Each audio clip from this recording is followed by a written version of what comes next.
Entonces, muchachos, continuando, aquí tengo el enunciado. El ejemplo propone lo siguiente: una empresa produce jeringas y en su producción, por temas de empaque, no todas las cajas tienen el mismo número de jeringas en su contenido. Entonces, para determinar primero el primer parámetro, que sería el promedio, escogen al azar 35 cajas. De esas 35 cajas, por ejemplo, la primera de las cajas tiene 101 jeringas, la segunda 105, la tercera 97, la cuarta 93 y así sucesivamente, hasta la número 35 que tiene 99 jeringas. Me están pidiendo, el primer punto que me piden es hallar la estimación de la población, hallar la estimación del promedio de la población, es decir, MU, lo que nosotros habíamos descrito en el video pasado. Pero para eso primero nosotros necesitamos hallar X promedio. Me explico. Hagamos lo siguiente. Mire, me dicen a mí que debo hallar MU, ¿cierto? Debo hallar MU. No lo conozco, pero como yo no voy a analizar todas las jeringas que hay en todas las cajas, porque son muchas, sino que yo elijo una muestra, o se elige una muestra de 35 cajas de manera aleatoria, o sea que la muestra vale 35, y de esta muestra yo determino el valor del promedio, es decir, como yo lo llamo coloquialmente, X gorrito. Una vez yo hallo o determino el valor de X promedio, es decir, el de la muestra, vengo y determino el valor de MU. Hagamos un ejemplo muy sencillo. Digamos que yo conté el número de jeringas y lo dividí entre 35. ¿Por qué 35? Pues porque son 35 cajas. Y digamos que me dio 100, por poner o dar un dato cualquiera, dato redondo entero para facilitar el ejemplo. Entonces, si X gorrito vale 100, ¿cuánto vale X? ¿Cuánto vale MU? Pues también vale 100. Así de fácil, así de sencillo. ¿Qué se está haciendo matemáticamente en el fondo? Aplicar el mismo valor de la muestra a la población. Profe, ¿y eso es totalmente válido? Sí, bajo la estimación. Entonces, ahora sí vamos a mirar los datos. ¿Por qué vamos a hallar primero el promedio? Pues porque es lo primero que me están pidiendo. Entonces, tomo todos estos 35 datos que me están dando acá y los paso a Excel, ¿sí? Entonces, mire, ¿qué es lo que se está haciendo? Para no, ya lo había adelantado, pues para no hacer este proceso tan extenso. Entonces, ¿cómo se halla el promedio? Aquí está la fórmula, miren, acá está. Sumo cada dato. ¿Cuáles serían los datos? Pues el número de jeringas de cada una de las 35 cajas. Entonces empiezo 101, 105, 97 y así sucesivamente hasta que sume los 35 datos. Entonces vamos a ver cuántos datos tenemos acá. Hasta aquí me indica Excel que tengo 35 datos. Si sumo el número de jeringas de cada una de esas 35 cajas, la sumatoria me da 3.570. Luego entonces el promedio, la media o el promedio, dividido entre 35, voy a tomar el dato otra vez, 3.570, voy a hacerlo, 3.570 dividido entre 35. ¿Por qué 35? Repito, porque son 35 cajas. Eso me da que en promedio son 100 2 jeringas. Entonces usted para facturación pues cogerá, por ejemplo, la persona que vaya y le compre 20 cajas, pues serían 20 cajas por 102 por el valor de cada jeringa, y ese sería el total de la factura. Para los que de pronto no están muy familiarizados o no conocen muy bien el tema de Excel y de las fórmulas, pues realmente es muy sencillo. Yo introduzco el igual para decirle a Excel que voy a colocar una fórmula, y vengo hacia acá abajo y hago clic en 3570, que sería la casilla K56K en vertical y 56 en horizontal. Así se ubican las casillas en Excel. Y aquí ya me aparece el K56. Divido con el slash y digo que son 35. Vuelvo y me da otra vez el 102. Incluso puedo decir que la muestra, que el tamaño de la muestra es igual a 35 para hacerlo más para que sea automático. Entonces, en vez de colocar 35 manual, vengo y donde dice 35 hago clic y vuelvo y me da los 102. En todo caso, ¿qué fue lo que hice? Cogí los 35 valores correspondientes a las 35 cajas, los escribo, eso sí tocaría de manera manual, luego lo sumo, eso me da 3570, y lo divido entre 35. Profe, espéreme, ¿de dónde está sacando eso? De la fórmula que yo ya les había explicado. El promedio para la muestra es igual a la sumatoria de cada dato, que serían las 35 valores, dividido entre n, y n me da 35. Entonces me da, en todos los casos que hemos explicado, me dice que son 102 jeringas.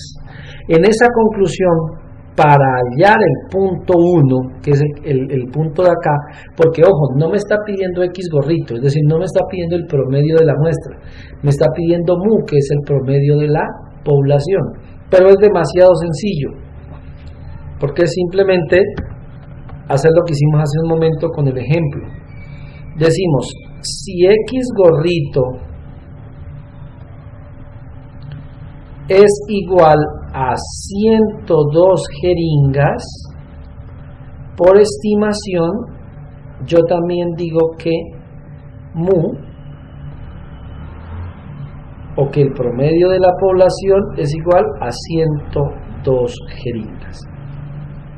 Hagan de cuenta que ustedes entran a una bodega, a un depósito enorme donde hay cientos de cajas, todas con contenidos de jeringas. Usted envía, por ejemplo, a un empleado, usted mismo o usted misma va y escoge 35 cajas.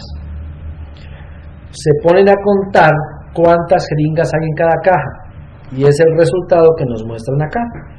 Serían este número de acá. ¿Listo? Luego determinamos la suma. La suma nos da, es decir, de todas esas jeringas, nos da 3570. Y eso lo dividimos entre 35, eso me da 102. Es decir, de las 35 cajas, usted determina que su promedio es 102. Y ese promedio lo aplica para ese número gigante de cajas que hay en toda la bodega, que decíamos que era cientos de cajas. ¿Qué facilidad tiene, o estadísticamente cuál es la ventaja? Pues que es más rápido usted contar, determinar mejor el promedio de 35 cajas, a contar ese número enorme de cajas y determinar cuál es el promedio de toda la población. Para eso sirve la estimación.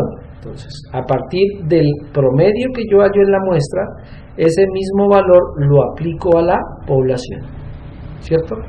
Y esto sería para el caso del promedio.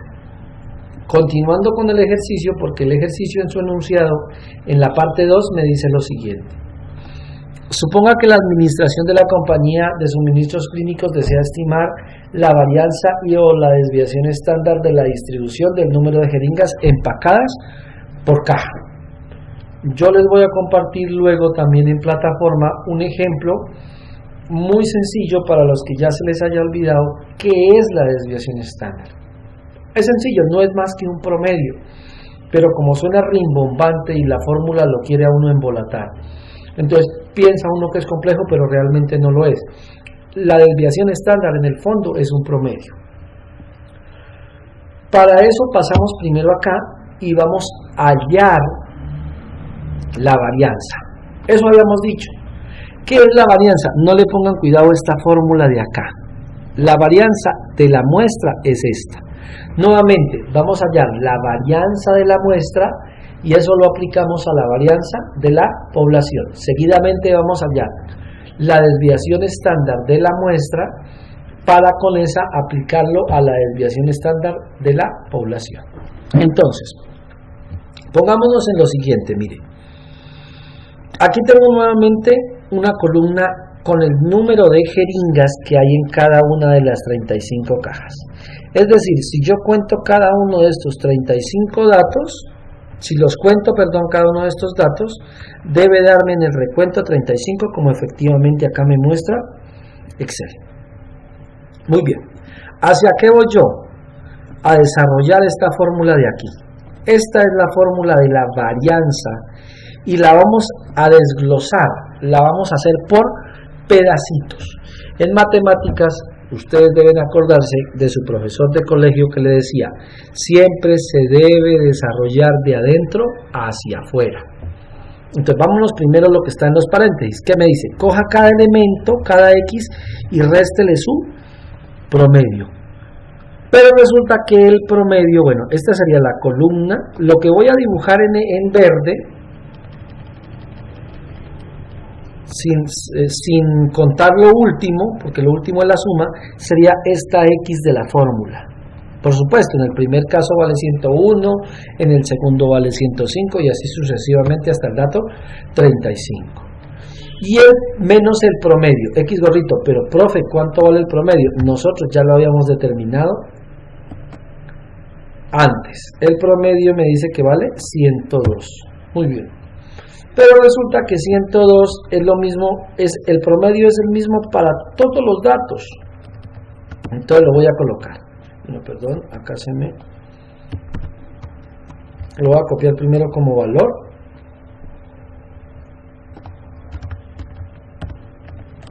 Y ahora sí lo voy a replicar. Listo. Ahora sí tenemos el mismo valor para todos. ¿Cierto? Explico eso. ¿Por qué en todas las casillas coloco 102? Ese 102 es el promedio. ¿Cómo así, profe? ¿Me explica, por favor? En el primer caso, para el primer valor 101 el promedio es 102. Para el siguiente valor, que es 105, el promedio es 102. Para el siguiente valor, que es 97, el promedio es 102. Ah, no, profe, ya pare, ya entendí. Para todos los datos, el promedio es el mismo. Sí. ¿Por qué lo coloco así? Para que visualmente sea más sencillo de entender lo siguiente. Voy a restar cada elemento menos su promedio. Aquí está escrito, mire, X menos X gorrito. Entonces, escribo fórmula, escribo igual para indicarle a Excel que voy a introducir una fórmula y cojo cada elemento menos su promedio y doy enter. Para el primer caso me da menos 1. Yo arrastro hasta el final del dato 35 para que Excel de manera automática me haga esa resta. ¿Listo? Ya me restó. Todos. Hagamos un recorderis a ver si es que lo hizo bien.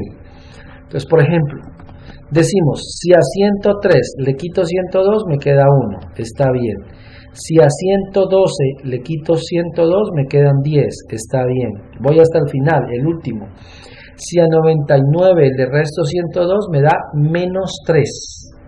Recuerden que en una resta se toma el signo del número mayor, por eso me da negativo. Hay una característica importante. Hay una propiedad importante de esta resta que estamos haciendo aquí, ¿sí? Que dice que si yo cojo y sumo el valor de todos estos datos, o sea, de estos que estoy representando aquí, esa sumatoria debe darme a mí 0.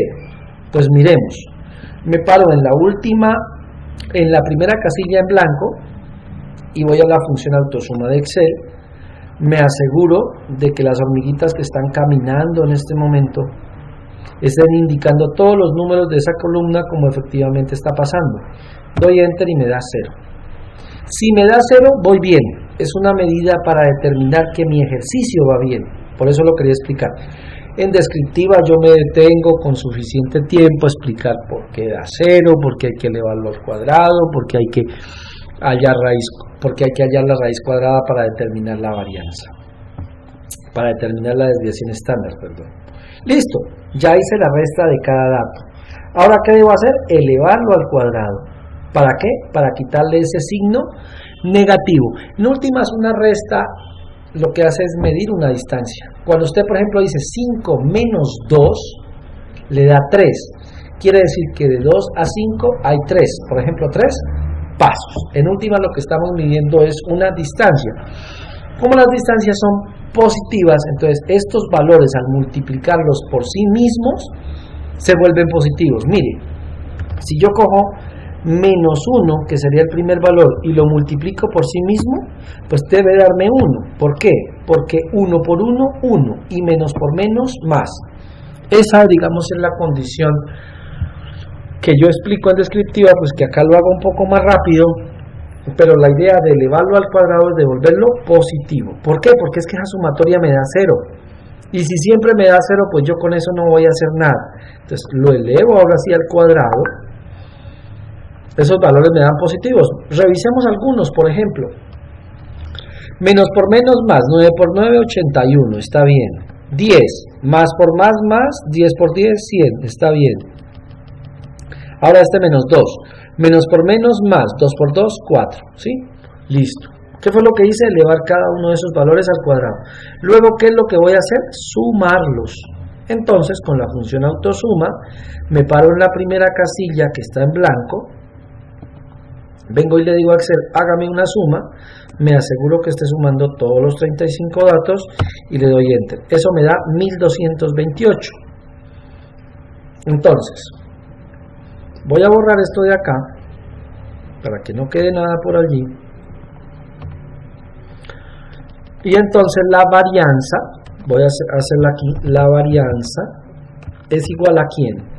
Bueno, resulta que esa sumatoria es el numerador de la varianza, ¿sí? Pero todavía me falta dividirlo entre n. Recuerden que en el video pasado dijimos que no lo íbamos a hacer entre n menos 1, sino entre n. Entonces, borramos esto también de acá, de esta manera, así. Ahora, la varianza, ¿a qué es igual? A la suma, pero ¿cuánto nos dio la suma? Nos dio 1228. Entonces ya tenemos 1228 dividido entre el tamaño de la muestra, pero el tamaño de la muestra es 35, que son 35 cajas.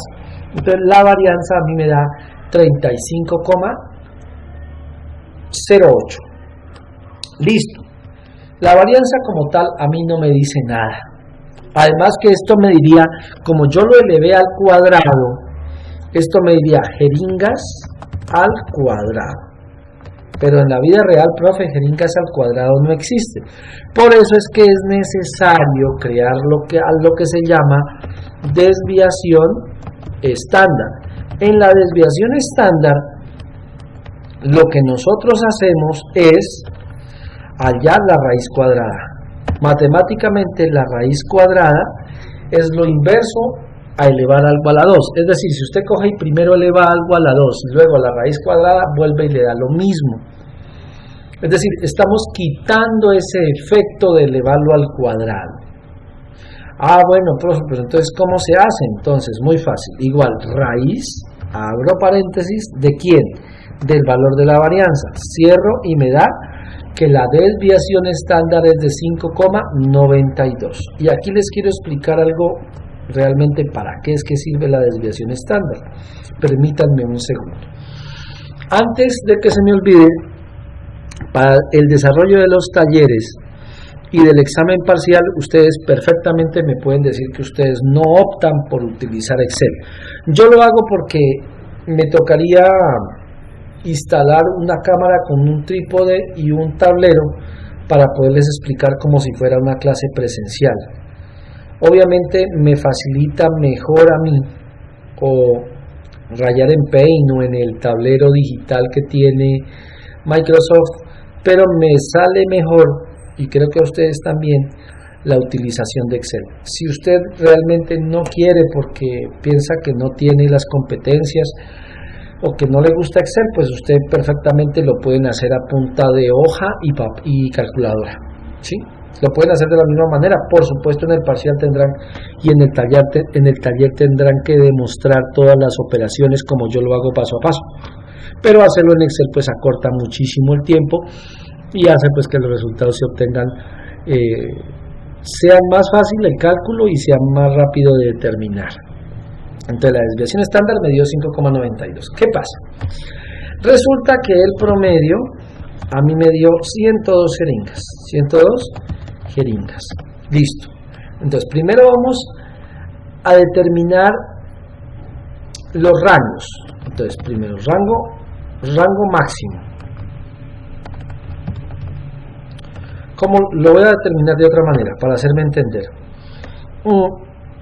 Vamos a coger primero y vamos a sumar el valor del, bueno, voy a quitarle esto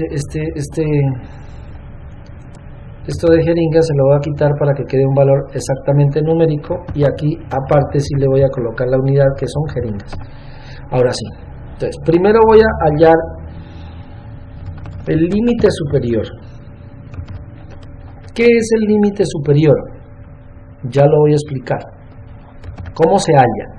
El promedio más la desviación estándar. Entonces, voy a explicar lo siguiente. Las cajas cuyo contenido sea igual, no, sea mayor a 107 jeringas, son consideradas cajas muy llenas. Cajas muy llenas. ¿Listo? Ahora voy a determinar el límite inferior. ¿Cómo hallo el límite inferior? Pues va a ser el promedio, ya no más, sino menos este valor de acá. Entonces, ahorita digo lo siguiente. Las cajas cuyo contenido sea inferior ¿a cuántas? A 96 jeringas, son consideradas cajas muy vacías para efectos de facturación, ¿sí? Entonces, usted coge cajas al azar y, por ejemplo, las que tienen más de 107, vamos a mirar que hay algunas que tienen más de 107, creo yo. Por ejemplo, esta que tiene 114 jeringas, es una caja que está muy llena. Ahora, las cajas cuyo contenido es inferior a 96 jeringas, como por ejemplo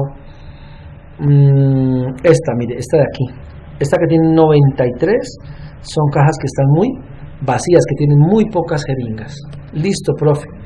Ahora, ¿qué pasa con las cajas que están entre 96 y 107 jeringas? Entonces, estas son las normales, así se llaman. Entonces, decimos lo siguiente: las cajas cuyo contenido se encuentra entre las 96 y 107 jeringas son consideradas cajas con contenidos normales. Es decir, son cajas que están en el promedio, no están ni muy llenas ni muy vacías. ¿Listo? Ahora, tomémoslo entero. La desviación estándar 5,92. Tomémoslo como está allí mejor. Hagámoslo ya ahorita para cumplir el punto 2. Entonces, la desviación estándar para la muestra ¿es de cuánto? De 5,92. 92. Estoy cometiendo un error. SS no debe llevar el exponente 2 porque no sería varianza. Estamos hablando ya de la desviación estándar. Listo. Vacas, kilómetros por hora, no, jeringas. Y por tanto, la desviación estándar ya no para la muestra, es decir, no solamente para las 35 cajas, sino para los cientos de cajas que se encuentran en la bodega, también es de 5,92 jeringas. Teniendo en cuenta el análisis que hicimos ahorita del límite superior e inferior para mirar cuáles son las cajas normales, las que están muy llenas y las que están muy vacías. Eso también se aplica desde la muestra hacia la población, teniendo en cuenta que estamos en el tema de muestreo. ¿Listo? Ahora sí, ya encontramos el promedio, ya encontramos la desviación estándar, vamos a hallar el tema de la proporción, ¿cierto? No sé si acá creo que no está el enunciado, me lo voy a traer de acá de aquí, mírenlo, aquí está, llevémonoslo y hagámoslo en Paint. Listo, voy a borrar esto que acabé de escribir y voy a cortar solamente lo que me interesa, que sería esto de aquí. Es muy sencillo y vamos a hacer lo siguiente. Miren, ahí está, allí está. A ver, la proporción, a mí se me había olvidado decirles, yo ya les había explicado que era la proporción P y Q, acá es lo mismo. Entonces, la proporción para la población se representa por la letra P mayúscula. Y el complemento, pues, que es Q, para la población se representa por la letra Q mayúscula. Para la muestra, pues será P minúscula y Q minúscula también. ¿Listo? Es decir, de la misma manera. En ambos casos la suma siempre debe ser igual a 1 o al 100%. Perdón. Entonces, para terminar esta parte, dice el enunciado: suponga que la administración de la empresa desea estimar el número de cajas que llegaron dañadas a su destino por mal manejo en el traslado. Podemos verificar, ya tenemos es una muestra no de 35, sino de 50 cajas. A partir del punto de embarque, bueno, dice, y se registra y se determina que la proporción es del 0,08%. Entonces, primero que todo, la proporción de las cajas que llegaron dañadas, que es P, es del 0,08. Ok. Profe, yo quiero saber el porcentaje, porque es que yo no sé realmente en porcentaje cuánto es. Entonces, lo voy a multiplicar por el 100%. ¿Sí? Al multiplicarlo por el 100%, coge unidades de porcentaje. Esto lo pueden hacer en sus calculadoras, da 8%. O sea que ¿cuánto vale Q de la muestra? Pues quiere decir que sería el 92% restante. Es decir, lo que me hace lo que me hace falta para llegar al 100%. ¿Listo? O el 0, que es lo mismo. Si quieres lo hacemos de la siguiente manera.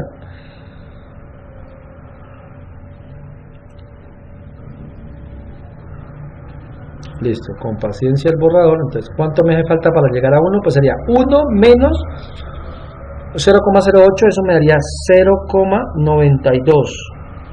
Si esto yo lo multiplico por el 100%, pues no lo escribo todo, se los voy diciendo porque me demoro mucho.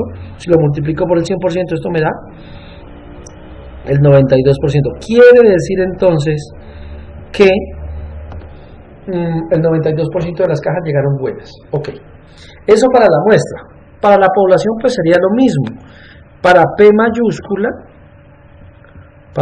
mayúscula, voy a aprovechar aquí el desorden, sería igual al 8%.